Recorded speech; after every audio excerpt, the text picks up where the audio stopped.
PM Shri പദ്ധതി നടപ്പിലാക്കുന്നതുമായി ബന്ധപ്പെട്ട് നിലവിലെ രാഷ്ട്രീയ അന്തരീക്ഷത്തിൽ CPM-നെയും മുൻ മുഖ്യമന്ത്രി പിണറായി വിജയനെയും പ്രതിരോധത്തിലാക്കി മുൻ additional private secretary doctor Ratheesh Kaliyadan. വാക്കും ഉറപ്പും മറക്കുന്ന വിദ്യ എന്ന ലേഖനത്തിലൂടെയാണ് പാർട്ടി നേതൃത്വത്തിന്റെയും മുൻ വിദ്യാഭ്യാസ മന്ത്രി വി ശിവൻകുട്ടിയുടെയും നിലപാടുകൾക്ക് പൂർണ്ണമായും വിരുദ്ധമായ അക്കാദമിക വിലയിരുത്തലുകളുമായി അദ്ദേഹം രംഗത്തെത്തിയിരിക്കുന്നത്. ദേശീയ വിദ്യാഭ്യാസ നയം നടപ്പിലാക്കാനുള്ള കേന്ദ്ര പദ്ധതിയായ PM ശ്രീയിൽ സംസ്ഥാന സർക്കാരിന് സ്വന്തം പാഠ്യപദ്ധതി പ്രകാരം വിട്ടുവീഴ്ചകൾ ചെയ്യാനാകുമെന്ന CPM പ്രചാരണം വെറും വ്യാമോഹം മാത്രമാണെന്ന് ലേഖനം തുറന്നടിക്കുന്നു. അതിനു പുറമെ കരാറിൽ നിന്ന് ഏകപക്ഷീയമായി പിന്മാറാൻ സംസ്ഥാന സർക്കാരിന് കഴിയില്ലെന്നും അദ്ദേഹം വ്യക്തമാക്കുന്നു. ഈ വെളിപ്പെടുത്തൽ വരാനിരിക്കുന്ന സമരപരിപാടികൾ ആസൂത്രണം ചെയ്യുന്ന CPM-നും ഭരണകക്ഷിക്കുമെതിരെ സമരം നയിക്കാൻ കോപ്പ് കൂട്ടുന്ന വർഗബഹുജന സംഘടനകൾക്കും വൻ തിരിച്ചടിയായിരിക്കുകയാണ്. അക്കാദമിക രംഗത്ത് കാൽനൂറ്റാണ്ടിലധികം പ്രവർത്തന പരിചയമുള്ള ഡോക്ടർ രതീഷ് കാളിയാടൻ അധ്യാപകൻ, എഴുത്തുകാരൻ, വിദ്യാഭ്യാസ വിദഗ്ധൻ, മാധ്യമചിന്തകൻ എന്നീ നിലകളിൽ സുപരിചിതനാണ്. ഇടത് അക്കാദമിക മുന്നേറ്റങ്ങളുടെ ശബ്ദിക്കുന്ന മുഖമായിരുന്ന അദ്ദേഹം മലേഷ്യയിലെ കോലാലംപൂർ ഉൾപ്പെടെയുള്ള അന്താരാഷ്ട്ര വേദികളിലും NCERT, നീപാക്, കോമൺവെൽത്ത് ഓഫ് ലേണിംഗ് തുടങ്ങിയ പ്രമുഖ കേന്ദ്ര അന്താരാഷ്ട്ര സ്ഥാപനങ്ങളിലും കേരളത്തെ പ്രതിനിധീകരിച്ച് അക്കാദമിക് ചർച്ചകളിൽ പങ്കാളിയായിട്ടുണ്ട്. രാഷ്ട്രീയ മാധ്യമ ശിക്ഷാ അഭിയാനിൽ പ്രോജക്ട് ഓഫീസറായി പ്രവർത്തിക്കുമ്പോൾ ഭിന്നശേഷി കുട്ടികളുടെ വിദ്യാഭ്യാസ അവകാശ സംരക്ഷണത്തിനായി സജീവമായി ഇടപെട്ടു. ഈ മികവ് കണ്ടറിഞ്ഞാണ് പിണറായി വിജയൻ അദ്ദേഹത്തെ പൊതുവിദ്യാഭ്യാസ സംരക്ഷണ യജ്ഞത്തിന്റെ അമരത്തേക്ക് കൊണ്ടുവരുന്നത്. അദ്ദേഹത്തിന്റെ കാലയളവിന് ശേഷം നടപ്പിലാക്കിയ വിദ്യാകിരണം പദ്ധതി പൊതുശ്രദ്ധ നേടാതെ പോയത് ക്യാമ്പയിൻ ആസൂത്രണത്തിൽ രതീഷിനുണ്ടായിരുന്ന മികവ് എടുത്തുകാണിക്കുന്നു.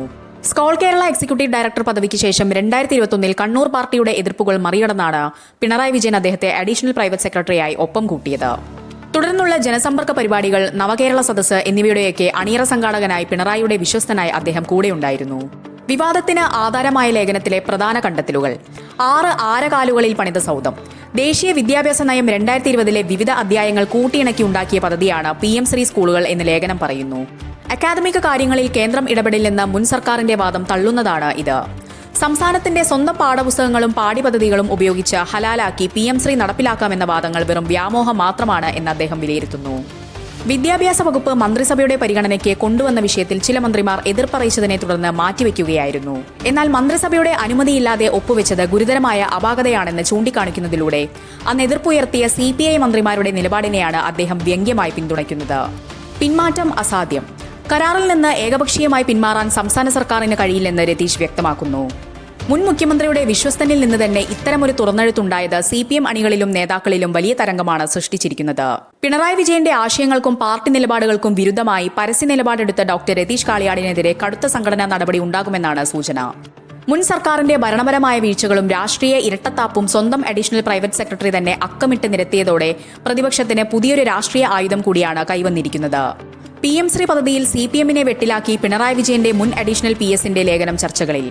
കരാറിൽ നിന്ന് ഏകപക്ഷീയമായി സംസ്ഥാന സർക്കാരിന് പിന്മാറാനാകില്ലെന്നാണ് പൊതുവിദ്യാഭ്യാസ സംരക്ഷണ യജ്ഞത്തിന്റെ അമരക്കാരൻ കൂടിയായ രതീഷിന്റെ ലേഖനം പറയുന്നത്. ഇടതുകാലത്ത് മന്ത്രിസഭ ചർച്ച ചെയ്യാതെ കരാർ ഒപ്പിട്ടതിൽ അപാകതയുണ്ടെന്നും ലേഖനം വിമർശിക്കുന്നു.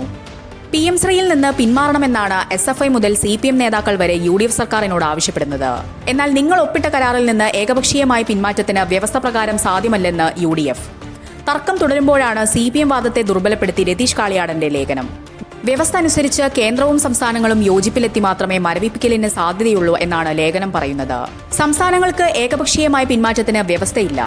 ഫണ്ടിൽ റിസ്ക് എടുത്ത് രാഷ്ട്രീയ തീരുമാനം വേണമെങ്കിൽ UDF സർക്കാരിന് എടുക്കാമെന്ന ലേഖനത്തിന്റെ അവസാന ഭാഗത്തുണ്ടെങ്കിലും വ്യവസ്ഥകൾ എടുത്തു പറയുന്നതാണ് CPM നിലപാടിനെ പിന്നോട്ടടിപ്പിക്കുക. പിന്മാറ്റത്തിൽ മാത്രമല്ല, ഒപ്പിട്ടതിനെയും ലേഖനം കുറ്റപ്പെടുത്തുന്നു. ആദ്യം കരാർ ക്യാബിനറ്റിൽ വന്നപ്പോൾ മന്ത്രിമാർ എതിർത്ത് മാറ്റിവെച്ചു. പിന്നീട് മന്ത്രിസഭാ യോഗത്തിൽ വരാതെ ഒപ്പിട്ടതിൽ അപാകതയുണ്ടെന്നാണ് വിമർശനം. ഫണ്ട് തടഞ്ഞുവെച്ചുള്ള കേന്ദ്ര സമ്മർദ്ദത്തെക്കുറിച്ചും ലേഖനത്തിൽ പറയുന്നുണ്ട്.